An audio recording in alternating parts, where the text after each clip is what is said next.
Imagine করো, হিমালয়ের বরফে ঢাকা এক নির্জন জায়গায় তুমি হেঁটে যাচ্ছ। হঠাৎ তোমার সামনে পড়ল একটা হ্রদ, আর সেই হ্রদের জলে ভাসছে মানুষের কঙ্কাল। এক দুটা না, শত শত। আর সবচেয়ে ভয়ঙ্কর ব্যাপার, এরা সবাই একসাথে মারা গেছে। কিন্তু কিভাবে? এটা কি কোনো প্রাচীন অভিশাপ, নাকি হিস্ট্রির এক অজানা ডিজাস্টার যা আজও রহস্য হয়ে আছে? রূপকুণ্ড লেক, যাকে অনেকে স্কেলিটন লেক বলে, ভারতের উত্তরাখণ্ডের হিমালয়ের এক দুর্গম এলাকায় প্রায় 16,500 ফুট উচ্চতায় অবস্থিত। এই হ্রদ প্রথমবার বিশ্বজুড়ে আলোচনায় আসে যখন এখানে শত শত মানুষের স্কেলিটন পাওয়া যায়। এই কঙ্কালগুলো শুধু সংখ্যা নয়, প্রতিটা একটা অজানা গল্প বহন করে।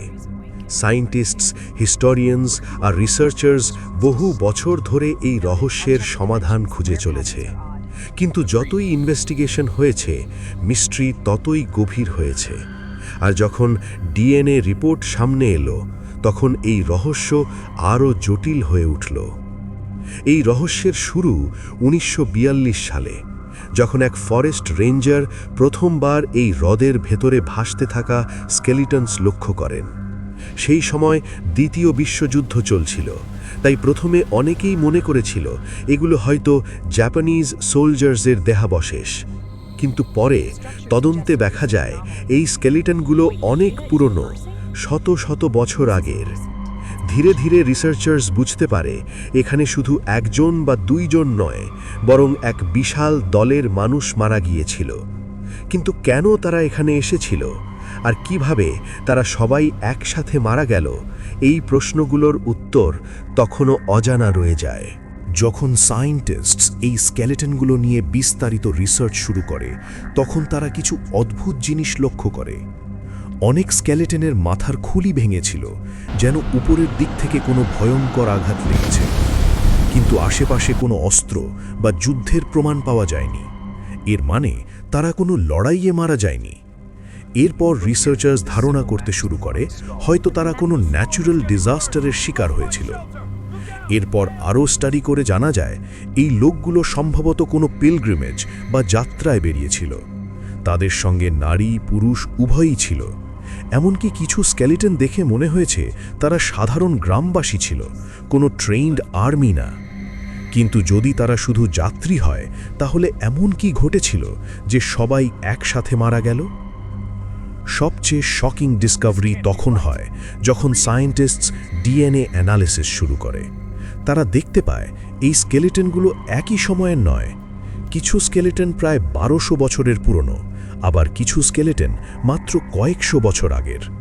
এর মানে এই জায়গায় একবার নয়, বরং একাধিকবার মানুষ মারা গেছে। এছাড়া ওয়েদার স্টাডিজ দেখায় এই এলাকায় হঠাৎ ভয়ঙ্কর হেইল স্টর্ম হতে পারে। কিন্তু এত শক্তিশালী হেইল স্টর্ম কি সত্যি শত শত মানুষকে একসাথে মেরে ফেলতে পারে? আর যদি পারে, তাহলে কেন তাদের শরীরে অন্য কোনো বড় আঘাতের চিহ্ন নেই, শুধু মাথায় আঘাত কেন?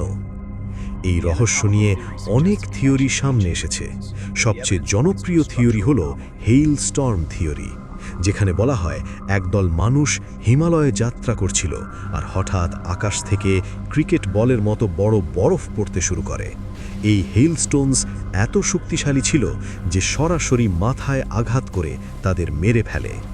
আরেকটা থিওরি বলে এটা কোনো রিলিজিয়াস পিলগ্রিমেজ ছিল, যেখানে মানুষ দেবতার কাছে প্রার্থনা করতে যাচ্ছিল, কিন্তু তারা কোনোভাবে দেবতার রোষের শিকার হয়েছিল। লোকাল ফোকলোরে এমন গল্প আছে যেখানে বলা হয় দেবী নন্দা দেবী রেগে গিয়ে আকাশ থেকে মৃত্যু বর্ষণ করেছিলেন। কিছু কনস্পিরেসি থিওরিজ এমনও দাবি করে এটা কোনো আননোন ডিজিজ বা পয়জনিংয়ের ফল হতে পারে। আবার কেউ কেউ বলে মেডিটেরেনিয়ান লোকদের উপস্থিতি প্রমাণ করে এটা কোনো এনশিয়েন্ট এক্সপিডিশন বা লস্ট গ্রুপের গল্প। রূপকুণ্ড লেক আজও দাঁড়িয়ে আছে এক নিঃশব্দ সাক্ষী হয়ে।